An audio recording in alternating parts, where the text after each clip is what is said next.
Bencana tanah longsor dan pergerakan tanah mengintai warga Kecamatan Bancak, Kabupaten Semarang, Jawa Tengah. Kondisi ini diperparah hujan deras akibat cuaca ekstrim yang terjadi dalam beberapa hari terakhir.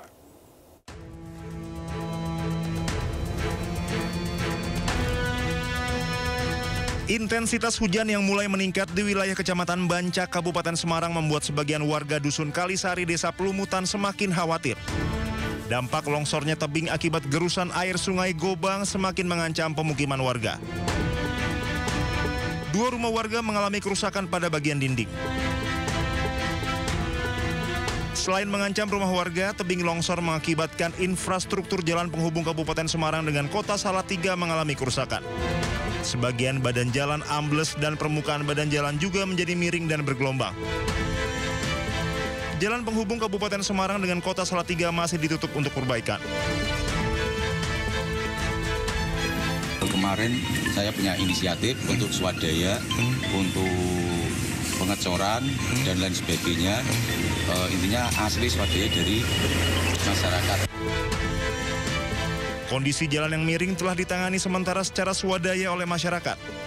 Perbaikan konstruksi jalan dilakukan dengan pengecoran agar jalan di lokasi yang ambles bisa rata kembali dan tetap bisa dilalui masyarakat dan pengguna jalan lainnya.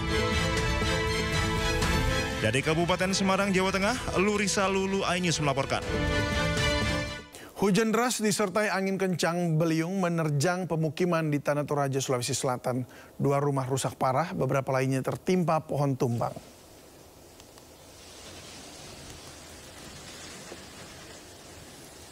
Angin kencang tidak hanya menerjang pemukiman, tapi juga lumbung padi tradisional Toraja di Tongkonan, Karatuan. Akibatnya 2 unit rumah rusak dan beberapa lainnya tertimpa pohon. Hingga pagi tadi, lumbung maupun rumah yang rusak akibat angin kencang belum dievakuasi. Warga hanya membersihkan pohon tumbang dengan alat seadanya. Tidak ada korban jiwa dalam peristiwa bencana alam ini, namun kerusakan material ditaksir mencapai miliaran rupiah. 4 orang tewas dan 1 orang terluka akibat longsor di Trenggalek, Jawa Timur. Seluruh korban merupakan satu keluarga. Tim SAR gabungan mengevakuasi korban longsor di Desa Depok, Kecamatan Bendungan, Kabupaten Trenggalek, Jawa Timur. Korban berada dalam satu rumah dan tertimbun material longsor. Menurut Koordinator Pos Basarnas Trenggalek, Bayu Prasetyo, 4 korban ditemukan tewas, 1 orang selamat dan mengalami luka. 4 korban tewas yakni Sarip 55 tahun, Welas 53 tahun, Fajar Puji Wibowo 19 tahun, dan Rohman 15 tahun. Setelah seluruh korban dievakuasi, Basarnas resmi menghentikan operasi pencarian. Dari Trenggalek, Jawa Timur, Anang Agus Faisal, iNews melaporkan. Ya pemirsa, puncak musim hujan datang lebih cepat pada tahun ini. BMKG menyebut jika biasanya terjadi pada Desember, Januari, dan Februari, sekarang November pun sudah masuk puncak musim hujan.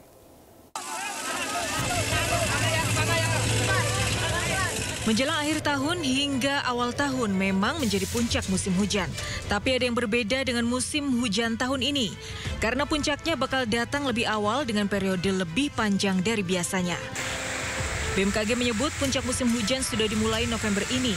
Padahal biasanya baru terjadi di Desember, Januari, dan Februari. Pola puncak musim hujan juga tidak serentak di seluruh wilayah.